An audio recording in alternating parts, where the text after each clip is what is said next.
título da mensagem de hoje talvez seja um pouco provocativo, graça indesejada. Ora, como que nós poderíamos não desejar algum tipo de graça, algum tipo de favor de Deus?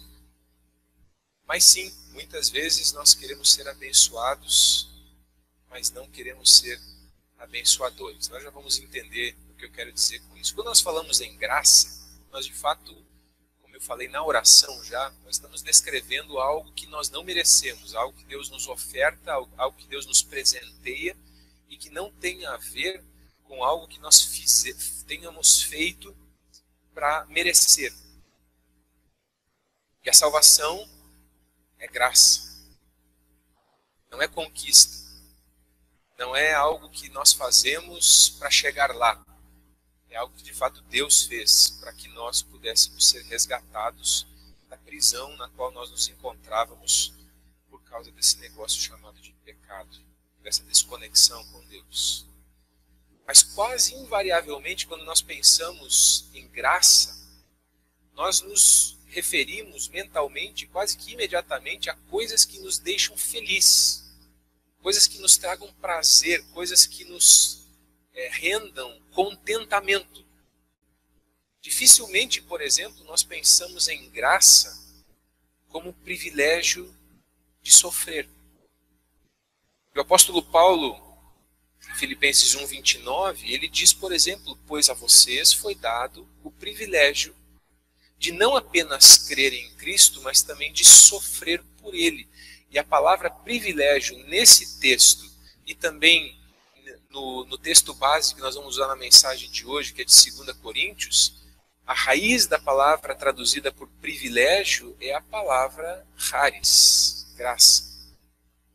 Ele está dizendo, pois a vocês foi dada a graça de não apenas crer em Cristo, mas também de sofrer por Ele. Aqui a NVI traduziu por privilégio, mas a raiz da palavra é a palavra graça.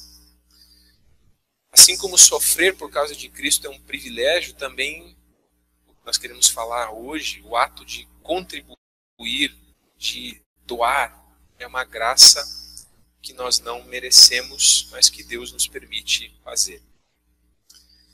A Escritura diz que o dinheiro é a raiz de todos os males. Quando que o dinheiro é a raiz de todos os males? Quando ele torna-se no objeto do nosso amor. É isso que o apóstolo Paulo fala lá a Timóteo, né? O amor ao dinheiro é a raiz de todos os males. Mas a Escritura também diz que o mesmo dinheiro, quando ele passa pelo crivo da generosidade e da gratidão, ele torna-se num instrumento de amor. E é sobre isso que nós vamos falar, da nossa espiritualidade em relação ao modo como nós lidamos com os nossos recursos, com as nossas finanças, com os bens que nós possuímos. E eu gostaria de falar sobre isso a partir do texto de 2 Coríntios, capítulo 8, os versículos de 1 até 9. Isso é um assunto altamente espiritual, como vocês vão perceber ao longo dessa conversa aqui nessa manhã, dessa mensagem, dessa pregação, dessa reflexão. Se você quiser acompanhar o texto na sua Bíblia, o apóstolo Paulo escreve então aos Coríntios, na sua segunda carta, dizendo assim: agora, irmãos, queremos que vocês tomem conhecimento da graça, está grifado, da graça que Deus concedeu às igrejas da Macedônia. Que graça foi essa que Deus concedeu às igrejas da Macedônia? Eles foram agraciados. Então isso provavelmente significa que todos os problemas deles foram resolvidos, porque eles foram agraciados. Isso deve significar, então, que eles devem ter prosperado imensamente, porque eles foram agraciados. Isso deve significar que não havia mais ninguém com dificuldades entre eles, porque eles foram agraciados. O apóstolo Paulo reporta essa graça que Deus concedeu às igrejas da Macedônia. E aí, quando a gente olha que tipo de graça foi essa que foi concedida a eles, pode ser um pouco decepcionante. porque o versículo 2 diz que no meio da mais severa tribulação, a grande alegria e a extrema pobreza deles transbordaram em rica generosidade. A graça não foi o fim da tribulação, a graça não foi o fim da pobreza, a graça se referia que no meio dessas coisas havia uma grande alegria e uma rica generosidade. Pois dou testemunho de que eles deram tudo quanto podiam, e até além do que podiam. Por iniciativa própria, eles nos suplicaram insistentemente o privilégio. De novo, aqui aparece a raiz da palavra é graça. Eles insistentemente suplicaram a graça de participar da assistência aos santos. A igreja da Judéia havia se empobrecido. Eles estavam passando por um período de grande penúria, provavelmente causado por algum tipo de seca, de circunstâncias. E os primeiros irmãos, da onde o evangelho partiu para chegar entre os gentios, aqueles primeiros lugares da onde a igreja nasceu e brotou, eles estavam passando por grande penúria e grande necessidade. E o apóstolo Paulo estava levantando uma oferta entre as igrejas gentílicas, entre as igrejas não judaicas, para enviar recursos para esses irmãos. E os macedônios, mesmo sendo uma igreja empobrecida, eles, por iniciativa própria, não porque eles foram obrigados, não porque se disse para eles que se eles não fizessem isso, Deus iria puni-los, não por medo, não por constrangimento, mas por iniciativa própria, como uma resposta ao evangelho que havia alcançado o coração deles, eles entendiam que eles precisavam fazer parte dessa graça.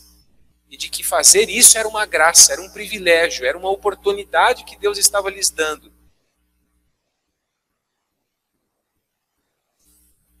E não somente fizeram o que esperávamos, mas entregaram-se primeiramente a si mesmos ao Senhor e depois a nós, pela vontade de Deus. Se eu ficar comentando cada versículo, eu vou fazer spoiler de tudo que vem depois, né? O texto continua no versículo 6, assim, recomendamos a Tito, visto que ele já havia começado, que completasse esse ato de graça da parte de vocês. Bom, o apóstolo Paulo usa o exemplo dos macedônios como uma forma de falar agora de uma oportunidade também de exercer essa graça entre os coríntios. Todavia, assim como vocês se destacam em tudo, na fé, na palavra, no conhecimento, na dedicação completa e no amor que vocês têm por nós, destaquem-se também neste privilégio de contribuir. De novo, a palavra privilégio é a palavra graça, nessa graça de contribuir. Não lhes estou dando uma ordem, mas quero verificar a sinceridade do amor de vocês comparando-o com a dedicação dos outros. Não era uma obrigação que eles tinham, não era algo que eles tinham que fazer por constrangimento, mas era algo que servia como uma espécie de termômetro da sinceridade do amor deles. Pois vocês conhecem a graça de nosso Senhor Jesus Cristo, que sendo pobre, que sendo rico, se fez pobre por amor de vocês, para que por meio de sua pobreza vocês se tornassem ricos. E ele ancora então essa atitude na própria atitude de Jesus. Bom, vamos lá. Em primeiro lugar, o primeiro versículo que fala dessa graça que Deus concedeu às igrejas da Macedônia. A maioria de nós, de fato, não entende essa questão de dar e de contribuir como uma graça. A gente entende como graça receber. Amém ou não? Graça é receber. Eu procurei na internet, uma vez foi lançado, mas eu não encontrei, infelizmente, porque tem direitos autorais e tudo mais. Uma vez foi lançado um livro de um cartunista cristão chamado Rubinho, e ele escreveu um livreto chamado Café com Deus, um guia devocional para pessoas que têm pouco tempo. E, na verdade, são cartoons com pequenas reflexões. E tinha uma delas que uma vez eu transformei num cartaz, muito tempo atrás, há anos atrás já. Era alguém orando, dizendo, Senhor, faz chover toda sorte de bênção sobre nós, e as pessoas ao redor dizendo amém. Faz vir a tua chuva, porque nós queremos ser presenteados com toda sorte de coisas boas. E as pessoas, amém. Faz chover sobre nós o dom da generosidade, o dom de contribuir, o dom de dar as coisas que nós temos para os outros, e de repente todo mundo abriu os guarda-chuvas. Essa chuva não, né? Essa chuva não. A oração estava indo tão bem, mas de repente quando ele fala que tipo de chuva era para cair, todo mundo abre o guarda-chuva. Mas o apóstolo Paulo, a Escritura Sagrada, vai falar disso como graça, como um privilégio concedido por Deus de transformar os nossos bens, o dinheiro, que é muitas vezes um instrumento desse mundo, né? Que não é algo assim espiritual em si mesmo, que muitas vezes é instrumento de toda forma de mal, como a própria Escritura diz. Que isso pode ser transformado numa oportunidade de expressão de gratidão e amor. Isso é graça. Isso é graça. Mas ela só é graça na medida em que não vem carregado de segundas intenções. E aqui a gente vai caminhar um pouquinho. Muitas vezes, quando se fala desse assunto, a gente ancora no assunto quando se fala de dízimo, lá Malaquias 3, 8, 9, outros textos no derredor de Malaquias. Muitas vezes isso está ancorado, essa coisa da medida do dízimo, né, 10%, no medo de ser amaldiçoado por roubar a Deus, ou então no medo de ficar sem a bênção. O texto de Malaquias, ele fala, vocês estão roubando a Deus, sonegando essa parte que a lei previu como forma de sustento do culto e do templo. E o texto diz, é por isso que a chuva não vem, é por isso que os gafanhotos devoram as suas lavouras. E é nesse sentido que muitas vezes o texto é usado, no sentido ou de fazer com que as pessoas tenham medo de ser amaldiçoadas, ou que as pessoas olhem para isso como um instrumento de fazer barganha. Se eu fizer, Deus então estará obrigado a me abençoar, a fazer coisas por mim. Essa é uma medida bastante estreita, bastante legalista, e o Novo Testamento relativiza a estreiteza da medida do dízimo, e eu já vou dizer em que sentido. O Novo Testamento não concorda de que a gente faça, que a gente contribui, que a gente oferte, que a gente supostamente desenvolva esse hábito, porque tem medo de que o nosso nome entre no SPC celestial, de que a gente fique sem direito a alguma coisa. Se a gente fizer, então a gente tem direitos, a gente pode cobrar a Deus, a gente pode colocar Deus contra a parede, como é ensinado verbalmente, literalmente, com todas as letras, em igrejas neopentecostais. Se você fizer, se você contribuir, se você fizer o sacrifício financeiro, você pode determinar o que Deus tem que fazer na sua vida. E o termo usado é esse mesmo, é determinar.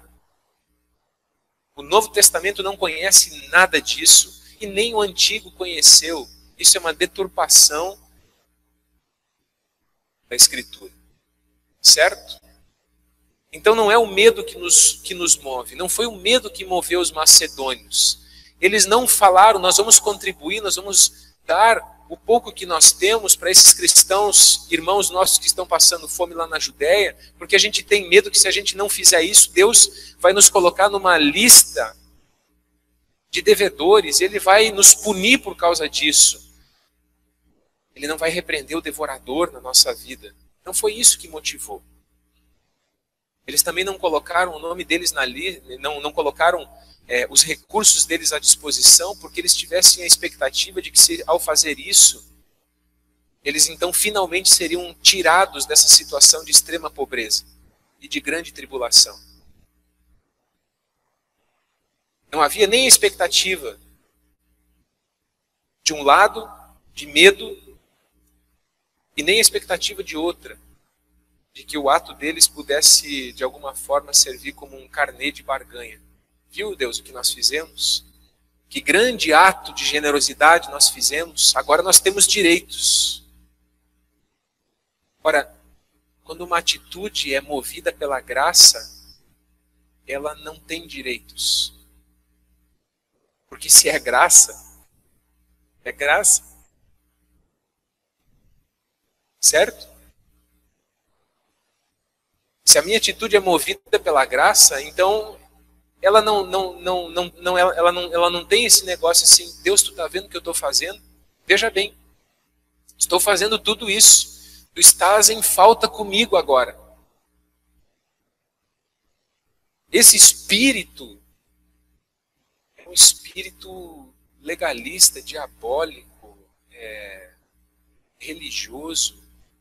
Não cabe na Escritura. Deus não tem obrigações para conosco. Ele não tinha sequer a obrigação de fazer o que ele fez, de nos salvar, de enviar o seu filho para morrer na cruz do Calvário. Depois dele fazer o que ele fez, o que outra obrigação Deus tem para comigo e para contigo, querido? Você acha que não é o suficiente o que Deus fez, enviando o seu filho para morrer na cruz por mim e por você? Você acha que ele tem mais alguma obrigação em relação a mim e a você? Quem você pensa que é para achar que Deus tem alguma outra obrigação para contigo? Não foi o suficiente a prova de amor que ele deu? Para você achar que ele ainda tem uma série de outras obrigações, porque você é um bom moço, uma boa moça que cumpre as suas obrigações?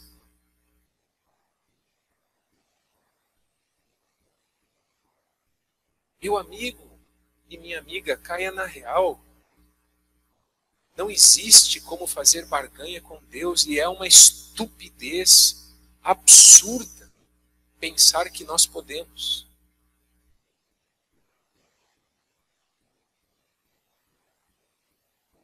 E quando se faz isso, no mínimo a gente ainda está vivendo no Antigo Testamento. Porque no Novo Testamento, essa questão do dízimo, por exemplo, permanece como uma referência mínima. E o que quer dizer uma referência mínima? Eu vou explicar isso mais lá no final. Em segundo lugar, circunstâncias favoráveis. O nosso texto demonstra que circunstâncias favoráveis não são uma condição para contribuir, porque os macedônios, no meio da mais severa tribulação e de extrema pobreza, transbordaram em rica generosidade. Nós, como pessoas e às vezes como igreja, a gente está esperando ficar rico para poder investir no reino de Deus. Não é verdade? Já contei isso aqui para vocês, rapidamente repito, né? Minha mãe sempre dizia assim, o dia que eu ganhar na loteria eu vou ajudar muita gente. Eu já disse isso, né? Um dia eu me dei conta, mentira. O dia que nós ganhar na loteria a gente vai ficar mais mesquinho do que a gente já era. Porque quem não ajuda com o que tem, nunca vai ajudar se tiver mais. E quanto mais a gente tem, mais difícil fica de ajudar. Pura bobagem. E às vezes, como pessoas e como igreja, a gente fica esperando ficar rico para daí dizer, agora sim, agora eu vou fazer alguma coisa. Outros culpam a situação financeira do país. Está difícil, e está mesmo, né? Tem uma situação andando por aí, complicada, muito complicada. Mas é interessante que geralmente os maiores afetados, as pessoas que menos têm, ainda conseguem ser generosas. Às vezes, quando a gente está se queixando da crise financeira, a gente está se queixando porque nós tivemos que diminuir um pouco do muito conforto que nós temos. Essa é a queixa. Não é que está faltando alguma questão básica na nossa vida. Nada de básico nos falta. A gente está se queixando porque nós temos talvez um pouco menos. Tivemos que tolher algumas das coisas que outros sonhariam em ter e não têm. E nós chamamos de situação difícil, é o sonho de muita gente. É o sonho de muita gente. Há também pessoas que só contribuem se ouvirem uma história espetacular de carência. Isso é típico, por exemplo, quando vai levantar oferta para alguma atividade missionária. Veio um missionário da África, ele passou por dificuldades lá. Para comover as pessoas da igreja, ele tem que mostrar fotos de crianças remelentas, passando fome, com as costelas de fora, com moscas sentadas dentro do olho. Daí as pessoas se comovem e dizem, eu vou fazer alguma coisa. Se não fizer isso, se ele disser assim, graças a Deus não tem faltado nada para a gente tem conseguido viver bem lá no campo missionário, mas a gente tem alvos maiores de alcançar mais crianças do que a gente está alcançando, os desafios são muito grandes. Ah, não, então ele está bem, não precisa ofertar, porque afinal de contas, o cara tem que contar uma história mirabolante. A gente como igreja, se não mostrar número negativo, ninguém se mexe, ninguém se move. A coisa tem que estar muito feia, senão não, eles estão dando conta. Sabe, é assim. É assim. E também há aqueles que só contribuem na medida em que ganham alguma coisa com isso. A pergunta é assim, ok, eu até posso ajudar, mas o que eu vou ganhar com isso? Isso é graça? Essa pergunta está ancorada em alguém que compreendeu a graça? Não, isso aí isso é compra. Isso é mercado. Isso não é uma mentalidade cristã. Não tem nada a ver com a mentalidade cristã. E tem aqueles que também só contribuem, eu não coloquei isso aqui, mas tem aqueles que eu lembrei dessa história, quando estava sentado ali no banco, antes, enquanto estava cantando, tem aqueles que só contribuem na medida em que aquilo que eles querem é feito dentro da igreja. Em igrejas pequenas isso é terrível. Porque às vezes o sustento da igreja depende de 2, 3 pessoas, 2, 3 famílias. Eu já vivi isso. Isso significa que ou a igreja rebola de acordo com a música que eles tocam, ou ninguém toca mais nada. Quando eu estava no meu PPHM, estávamos construindo um templo numa determinada cidade lá no Mato Grosso, e na fase de conclusão nós nos reunimos para fazer uma pergunta: vamos colocar bancos ou cadeiras?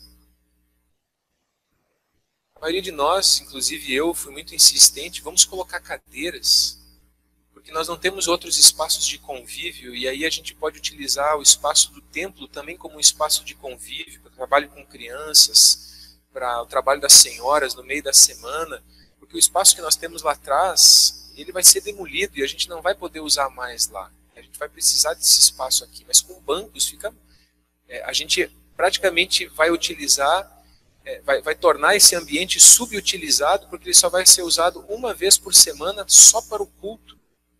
Não faz sentido gastar tanto dinheiro para usar esse espaço só para fazer uma única reunião, quando nós temos tantas outras reuniões para serem feitas.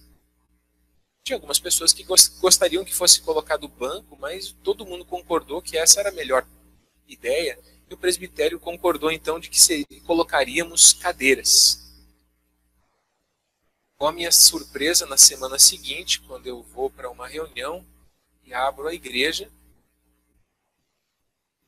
e os votos vencidos, uma família foi lá e comprou os bancos e mandou colocar dentro da igreja.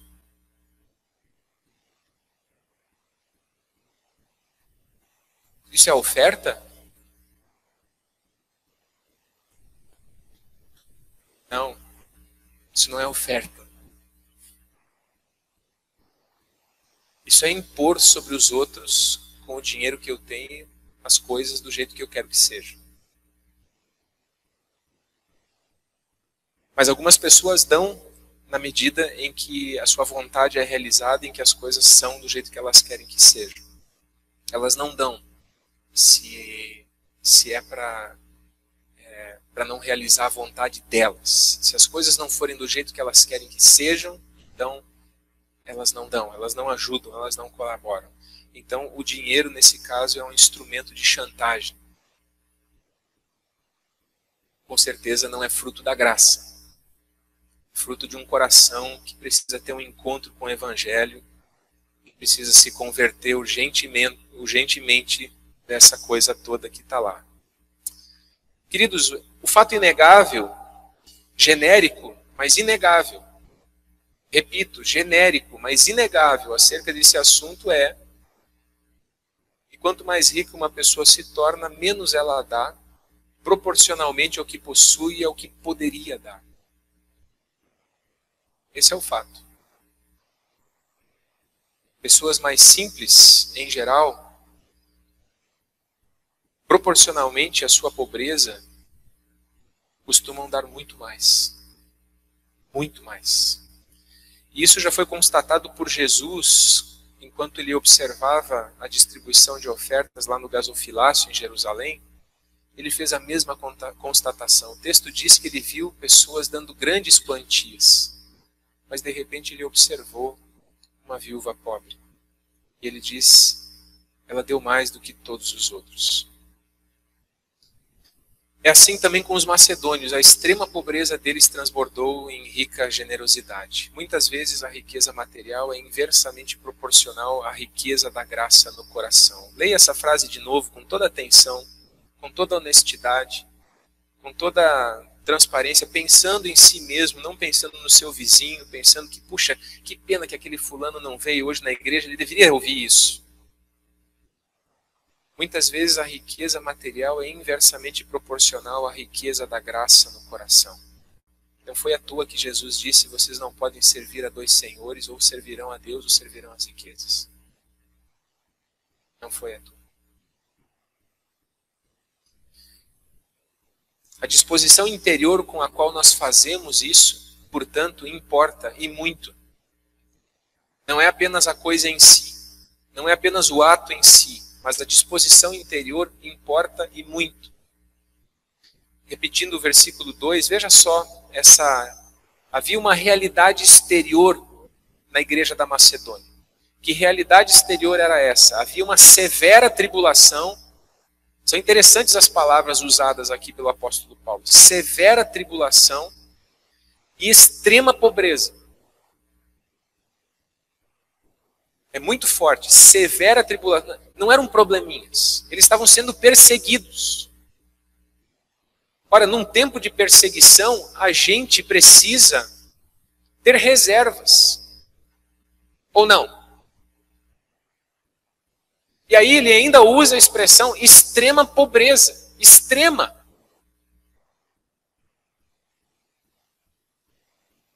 Ora, quando se tem extrema pobreza, a gente não tem que pensar em si mesmo? E depois nos outros? Mas havia uma realidade interior que suplantava a realidade exterior. E essa realidade interior diz que, em meio a essa severa tribulação, havia grande alegria.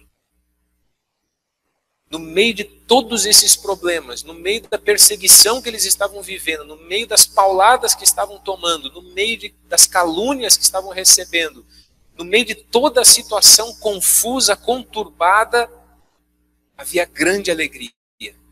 Deus estava neles. Eles estavam experimentando a presença de Deus, a glória de Deus, o poder de Deus, de maneira intensa. Isso fez com que eles pudessem ter uma rica generosidade. Sim, muito provavelmente, o que eles conseguiram mandar para a igreja da Judéia talvez fosse, em termos de valores, como a oferta da viúva pobre. De um certo ponto de vista monetário, poderia ser, aos olhos de alguém, insignificante. Mas vindo de onde veio, tinha um grande valor. Entende? Tinha um grande valor. Porque era fruto de uma profunda relação com Deus. De alguém que deveria estar recebendo ajuda, mas que se dispunha a ajudar. Esses dias alguém relatava para a gente de que ali na Serrinha, onde a comunidade está ajudando as pessoas a ter casas melhores, mais dignas, estão sendo feitos os brechós para construir essas casas.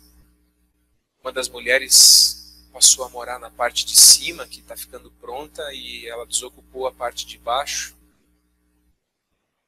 E a parte de cima é bem apertadinha. Mas a parte de baixo ela está usando para receber pessoas que precisam fazer consulta médica e não têm onde ficar.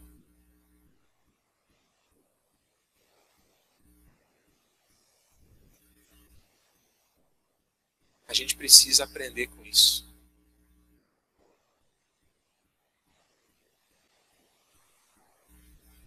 Ou não?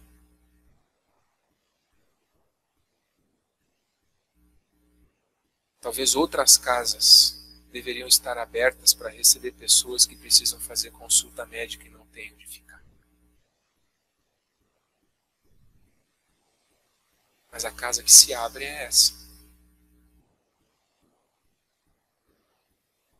Entende o que eu quero dizer? Alegria, generosidade, voluntariedade, boa vontade são motivações indispensáveis a quem quer contribuir para que isso seja feito a partir da graça.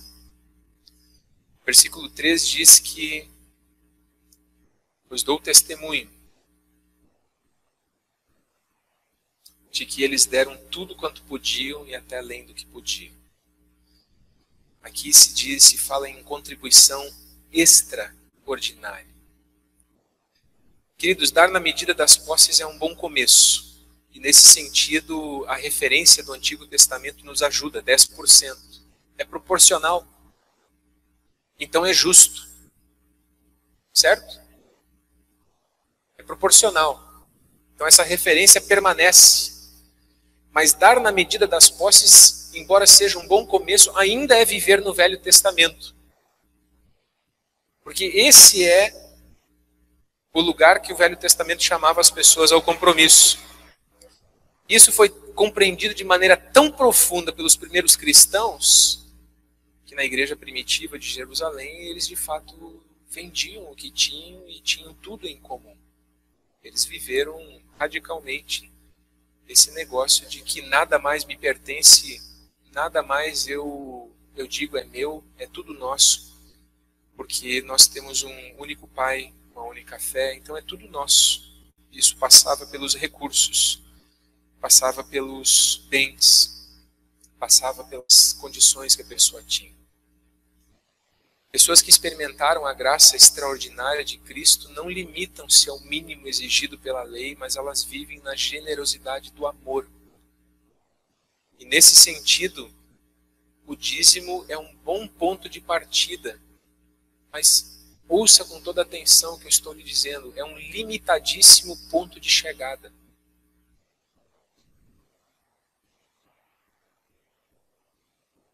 A partir do Novo Testamento, o dízimo é um bom ponto de partida. Mas é um limitadíssimo ponto de chegada. Você faz isso? Que bom. Como diria Jesus em certa parábola, não faz mais do que devia fazer. Você não faz isso?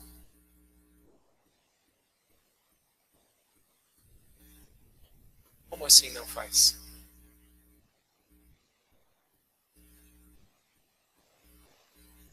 Entende o que eu quero dizer? No Novo Testamento, essa coisa abarca toda a nossa relação com Deus. E, de fato, nós não não partimos aquém daquilo que era a velha aliança. Nós partimos daquilo que era a velha aliança para além, porque nós estamos numa outra dimensão, a dimensão da graça. E a graça não nos leva a fazer apenas o que a lei diz que tem que ser feito. A graça é a vida regada pelo amor, e o amor vai além do que a lei diz que tem que ser feito. A lei indica a justiça, mas o amor, a misericórdia, a compaixão, a gratidão. Isso é assim porque Deus nos chamou, entre outras coisas, para viver uma vida simples, não de acumulação. Nós temos muito mais do que nós precisamos para viver. E se nós somos cristãos, de antemão nós renunciamos tudo por causa de Cristo. Jesus disse, da mesma forma, qualquer de vocês que não renunciar a tudo que possui, não pode ser meu discípulo. E isso não inclui apenas os recursos financeiros. Não é renunciar apenas os recursos financeiros, é renunciar a tudo. É renunciar a qualquer coisa que não caiba dentro da palavra, que não caiba dentro da Escritura. Pode significar renunciar a uma sexualidade que não é saudável, que não é aprovada pela Escritura. Pode significar renunciar a relações que não são saudáveis a partir da Escritura. Pode significar qualquer coisa que não caiba dentro da Escritura. Nós renunciamos à nossa própria vida. Nós dizemos, Senhor, não há nada mais importante do que Tu na nossa vida. Isso é ser cristão. Ser cristão é entrar numa dimensão em que não sou mais eu quem vivo, mas Cristo vive em mim, como disse o apóstolo Paulo. Não é mais aquela coisa de dizer, Deus, tenho tantos sonhos e projetos, abençoa meus sonhos e projetos, mas é dizer, Senhor, eu abro mão de todos os meus sonhos e projetos e eu quero perguntar de que forma eu posso fazer parte dos teus projetos, de que maneira eu posso servir aos teus propósitos.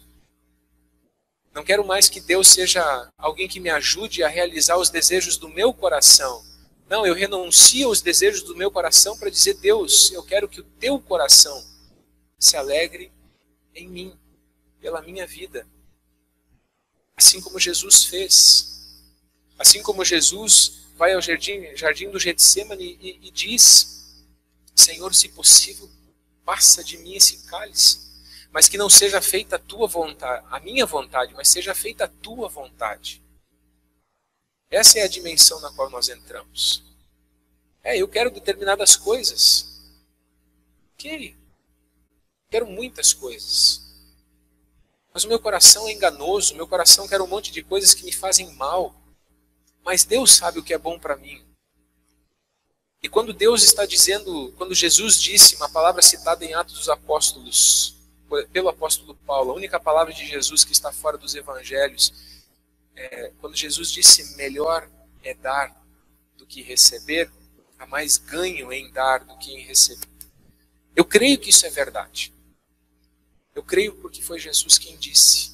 O meu coração diz, não faça isso, isso é morte. Sim, isso é morte. É morte para o meu ego, é morte para a minha velha natureza. Mas o Senhor Jesus também disse, aquele que perder a sua vida por minha causa, ganhá-la-á. Mas aquele que quiser manter a sua vida, perdê-la. É quando eu experimento essas mortes para mim mesmo, para o meu ego, para as minhas vontades, para os meus desejos, e decido fazer a vontade de Deus, que eu entro nessas dimensões de vida plena. Não há vida plena fora disso. E não é isso que nós queremos ser como igreja, um ambiente de vida plena.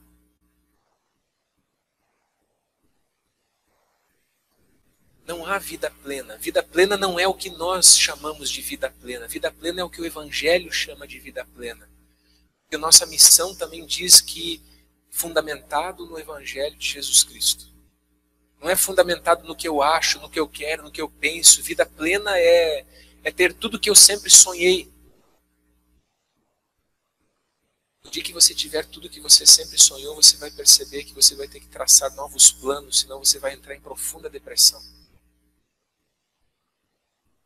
Porque tudo que você sonha não vai satisfazer o teu coração.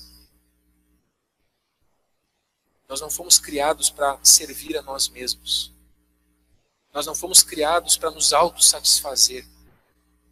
Nós fomos criados para a glória de Deus. E é só vivendo para a glória de Deus que o nosso coração sossega, que o nosso coração tem paz, que o nosso coração se tranquiliza, que vão embora essas pulsões do desejo, da ânsia por querer uma coisa que a gente não sabe o que é.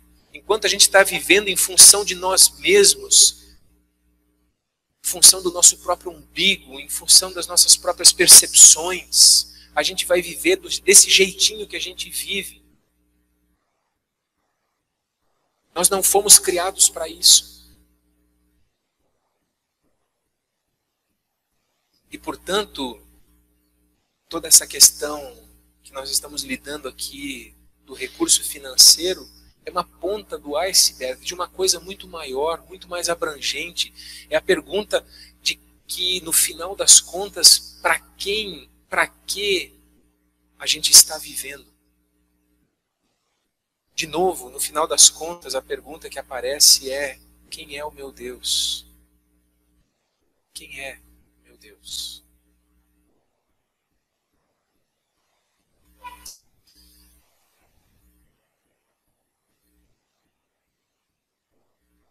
Amém? Eu vou encerrar por aqui. Ó Deus, de todo o coração, Senhor, a gente ora para que nos demos conta de quais são os ídolos que, porventura, possam controlar a nossa vida e o nosso coração.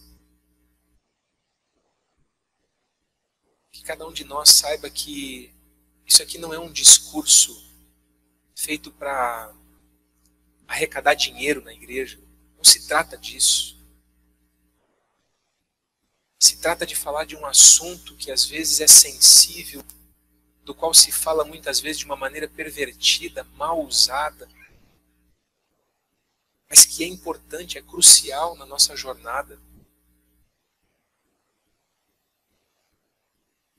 Deus, nenhum de nós vai ser salvo, nenhum de nós vai se tornar uma pessoa mais aceitável diante de Ti, porque dizima, porque contribui. Nós somos aceitos por causa do sangue de Jesus.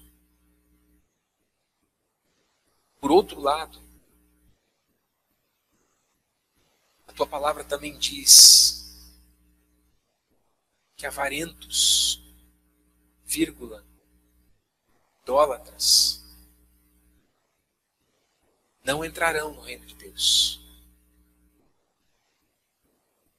E quando nós colocamos a nossa esperança no lugar errado, quando nós alicerçamos a nossa vida, quando a nossa segurança está fincada nessas coisas, quando os nossos sonhos residem e transitam em torno dessas coisas, nós nos perdemos. Nós nos tornamos como a semente que caiu no meio dos espinhos. Ela germina. Ela até cresce. Mas ela fica infrutífera. Ela termina sufocada no brilho desse mundo, que compete pela prioridade do nosso coração com o próprio Deus. Nós não temos a mínima possibilidade de servir a dois senhores. Não há espaço para Deus e outros ídolos, sejam eles quais forem. Portanto, ó Deus, faça-nos chegar a um lugar de arrependimento, cada um de nós, porque a avareza não é problema de uns e não de outros. Todos nós sofremos desse mal de confiar nessas coisas. Mas que nós possamos, a partir da Tua palavra, a partir do Teu amor, renunciar a tudo, no nosso coração saber que não são essas coisas que dizem quem nós somos. Não é isso que determina a nossa felicidade, a vida. se ela é boa ou não é. Porque é possível. O apóstolo Paulo escreveu: tudo posso naquele que me fortalece, num contexto em que ele diz: posso ter abundância, mas também posso passar necessidade. Posso tudo, todas as coisas naquele que me fortalece, porque quem eu sou e a vida que eu tenho e a minha felicidade, a minha alegria não são circunstanciais, elas estão ancoradas em algo eterno. Se nós não pudermos ancorar a nossa esperança, a nossa segurança naquilo que é eterno, nós vamos sofrer dos mesmos males das pessoas que jamais colocam os pés nesse lugar. Viver as mesmas angústias, as mesmas ansiedades, os mesmos medos e desesperos. Então, Senhor, converte-nos, leva-nos aos teus pés, que tu sejas o nosso Deus e nós sejamos o teu povo, rebanho do teu pasto, ovelhas que ouvem a tua voz, que se deixam orientar por ti, que se submetem à tua palavra e não ficam tentando formas de relativizar a sua palavra para impor a sua vontade sobre a tua palavra. Converte-nos, Senhor, e seremos convertidos. Muda o nosso coração e haverá esperança para nós. Nós precisamos de Ti. Em nome de Jesus.